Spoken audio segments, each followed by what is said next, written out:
Les statistiques, d'abord, c'est la pierre angulaire de toute prise de décision. On ne peut pas prendre une décision si nous n'avons pas des données en face qui nous indiquent quelle décision il faut prendre.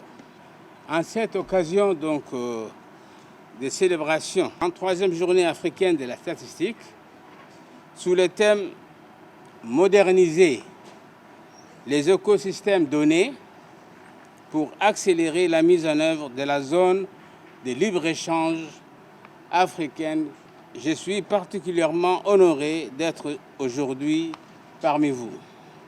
Le travail que vous, statisticiens et statisticiennes, accomplissez mérite une meilleure prise de conscience par tous de la nécessité d'avoir des données régulières, fiables et détaillées de la situation sociale, économique.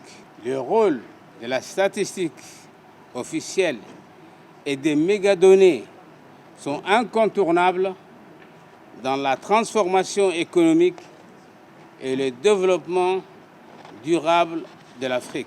Le gouvernement reconnaît votre valeur.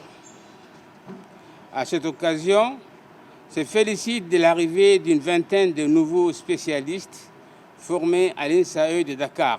Mesdames et messieurs, dans ce monde à l'économie globalisée, l'Union africaine ambitionne une meilleure intégration économique des pays du continent, ainsi prenant sa source de l'agenda 2063 de l'Union africaine.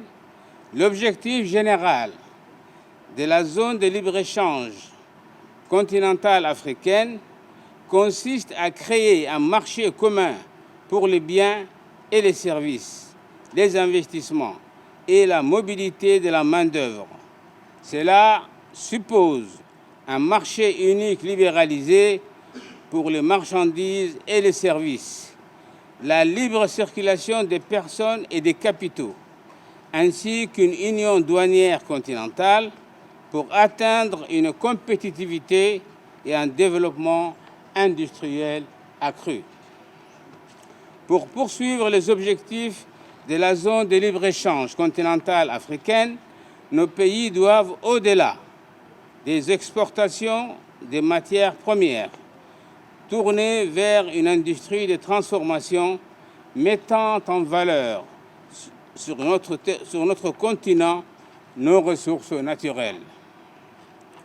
Il convient de noter que la croissance du libre-échange et du commerce est au cœur du plan national de développement Djibouti ici.